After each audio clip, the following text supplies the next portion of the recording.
Oh, you're quiet, I like it, good. When the genuine article's hard to find, we drop our defenses like open tattered fences and cast restraint off our minds, letting them wander as we wonder if our standards are too high to climb. Unknowingly, we create the choicest opportunity to meet our new best friend called compromise. When our ironclad patience starts to rust and wear thin, compromise usually comes calling. It's when we admit the limitations of our ability and reveal that dirty word we don't like, our vulnerability. We crave the sensation of elation from a preferred situation, but sometimes that dirty V word makes it easier to turn to false comfort and harder to defer gratification. Because 100% hasn't rocked up yet. We accept 80, 50, or 20%. We accept a camouflaged counterfeit. These fakers don't show up with the phrase, "I am a counterfeit," plastered on their foreheads, announcing their presence with Shakespearean aplomb, shouting, "I am said counterfeit, avoideth me well, I exist to distract thee and make thy life hell." No. The name of their game is subtlety, and boy do they play it well. Said counterfeit is sultry, it's shiny, it's easier, it's tastier. Or so we think. We're so parched from the waiting place and dying for a drink. Even biblically it states, hope deferred makes the heart sick.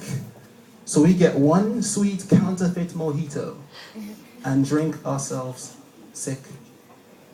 When we get drunk on vulnerable wines of compromise, that tasty counterfeit starts blurring the lines, spreading silky webs of half-truths and little white lies. You see, your reason gets knocked off when you settle for a knockoff.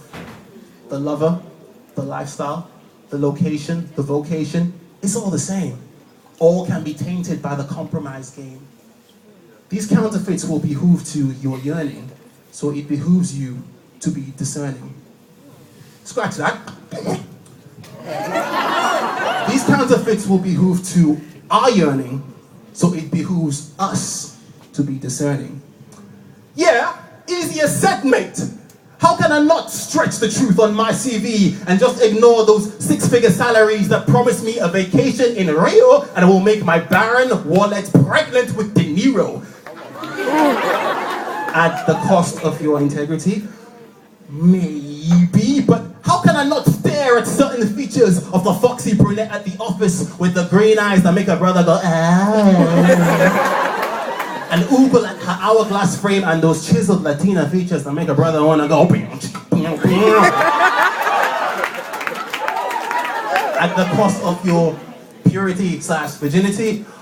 Perhaps, but how can I just ignore that big fat loan check that promises to get my outstanding bills in check and will open the door to an iPod dock with speakers and Prada sneakers at the cost of your financial buoyancy?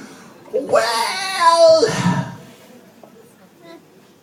there is no price worth paying for an imitation blessing.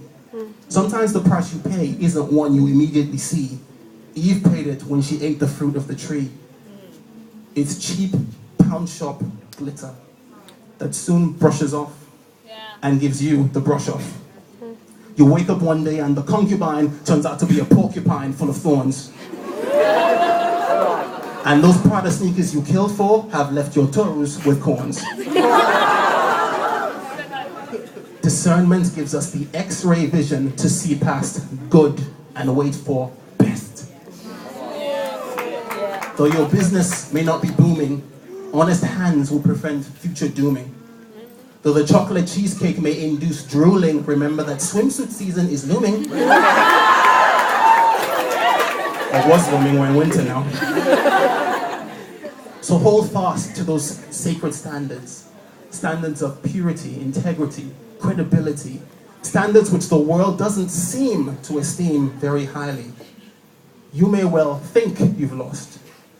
You may still work through the pain, but it's worth knowing that you are losing to gain the real deal that's still on its way. Thanks.